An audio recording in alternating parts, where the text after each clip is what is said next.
He plans to give billionaires massive tax cuts and to cut corporate taxes by over $1 trillion, even as they pull in record profits.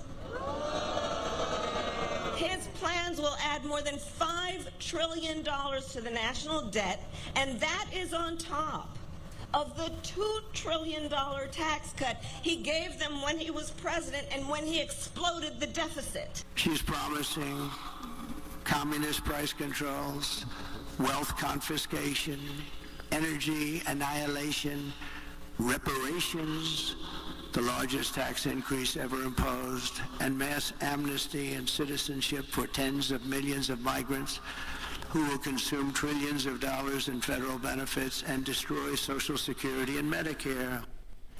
One word, panel: scary. Of course, we are less than 2 months out, and both candidates are laying out apocalyptic scenarios if they are not chosen. Okay, Holly, you heard those guys. Well, I have to agree that Kamala Harris came across well in her speech. She was very likable, but what I found really interesting is her suddenly talking more, trying to sound a little bit more like a capitalist when she was talking about investment taxes. But she tried to make it sound like she is for a cut in those taxes. She suggested 28% was a happy medium, but what she's talking about here is raising that in top rate from 20% to 28% and increasing the surcharge on that to 5%. So instead of having 23.8% on that top rate, it's going to jump to 33%. That's an incentive for investment in foreign nations, not in the United States. And what we're looking at in the economic picture right now, it's looking a little better, but those job numbers are really disturbing. We've seen a lot more jobs be offered in the part-time sector and in government sectors and so forth. We lost manufacturing jobs over the past year, and we've seen more retirees coming out of retirement to take some of those part-time jobs because they're under so much pressure from inflation. And so their retirement plans are being crushed right now. So a lot of concerns about these tax plans and proposals as we dig into the numbers on these speeches. I'm not impressed with the idea of exempting tips from taxes. That doesn't make sense economically.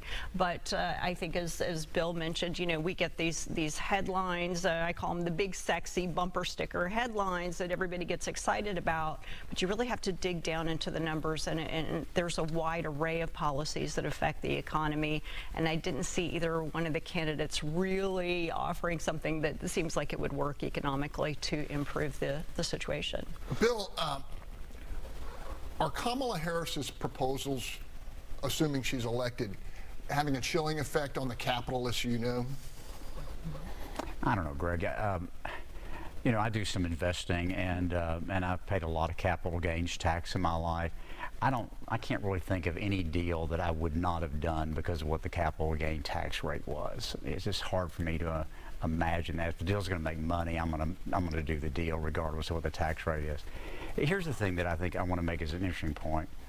Wharton Business School, which is President Trump's alma mater, did a scoring of the deficits.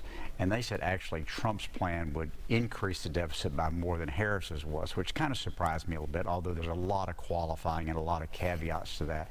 But the truth of the matter is neither of these candidates are even vaguely serious about addressing the deficit. Yeah. And I was going to say, although historically speaking, when you reduce these top rates, you get more tax revenue. So the Trump tax cuts generated more revenue. However, we don't have a taxing problem. We have revenue coming in. It's throughout all the government. We have a spending problem. Spending is out of control. It was out of control with Trump. It was out of control with Biden-Harris. It's out of control with Harris County, on and on.